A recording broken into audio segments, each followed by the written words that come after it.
Hi, இப்போ கருவேப்பிலை கருவேப்பிலை பொடி வீடியோ பண்ண போகிறோம். ஏற்கனவே பண்ணிட்டேன். 10 நாள் 12 நாள் ஹேரோட இது பார்த்துருப்பீங்க, வீடியோ போட்டிருப்பேன். அந்த பில் க்ரீமோட போட்டிருக்கேன். அது மட்டும் போட்டால் பத்தாது. நம்ம டெய்லி சாப்பிட்றதுல கருவேப்பிலை தான் மெயினாக சாப்பிட்ணுன்னு சொல்லிட்டு இந்த பொடி ஏற்கனவே பண்ணேன். அது பார்த்திங்கன்னா முடிஞ்சு போச்சு. இப்போ நம்ம மறுபடி பண்ணுவோம். அது எப்படி பண்ணலான்னா சிம்பிள் தான். அதை லைட்டாக இப்படி சூடு பண்ணிக்கலாம். சூடு பண்ணி இது உடையிற அளவுக்கு வரணும். ஓகேங்க, நார்மலாக இருக்கா? இருந்ததே அந்த பொடியை நம்ம வச்சிட்டோம்னா இது தோசைக்கு இல்லை நீங்கள் ஏதாவது தக்காளி சாப்பாடு சாப்பிட்டாலும் லைட்டாக அந்த பொடி தூவி சாப்பிட்டாலும் நல்லாயிருக்கும். பட் என்னென்ன டெய்லி இதை சாப்பிட்டாகணும். பொடி கருவேப்பிலை என்னென்னா உருண்டை பண்ணி சாப்பிட சொல்லுவாங்க. பட் அது கொஞ்சம் கசப்படிக்கும். அதுக்கு இது இட்லி பொடி மாதிரி செஞ்சிட்டோம்னா டேஸ்ட்டாகவும் இருக்கும், சாப்பிட்றதுக்கு நல்லாயிருக்கும். பார்த்திங்கன்னா நல்லா பொடிஞ்சிருச்சு. இப்படி கையிலேயே பொடியாகிற அளவுக்கு பண்ணிக்கலாம். அடுத்து இந்த பொடிக்கு தேவையானது வெள்ளை உளுந்து, அப்புறம்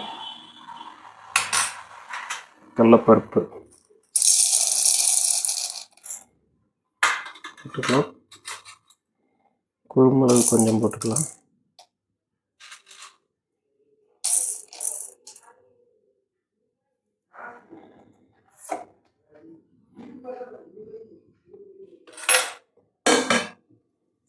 இதை நல்லா கொஞ்சம் வறுத்துக்கலாம்.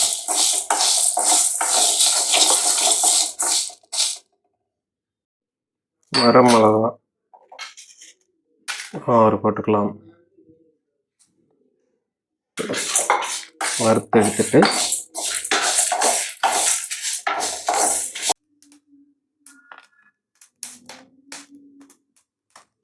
இவ்வளவுக்கு நல்லா வறுத்துட்டு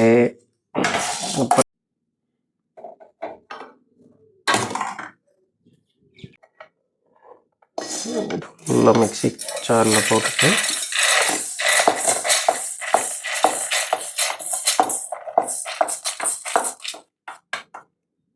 இருங்க. அந்த கருவேப்பிலை காய வச்சு வறுத்த எடுத்த கருவேப்பிலையை போட்டுக்கலாம்.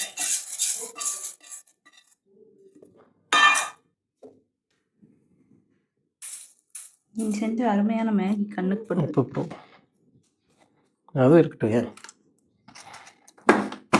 ஓகேவா? இப்போ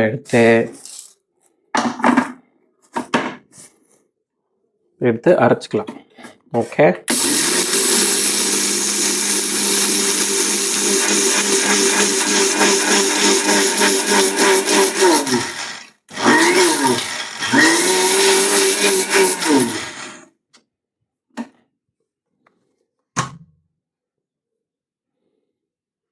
அவ்வளோதான், கருவேப்பிலை பொடி ரெடி.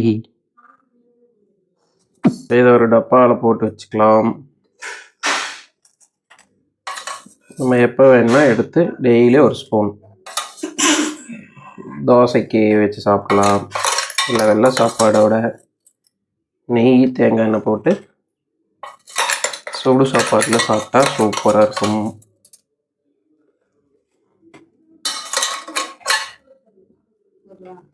ஓகே, கட் பண்ணிக்கோ.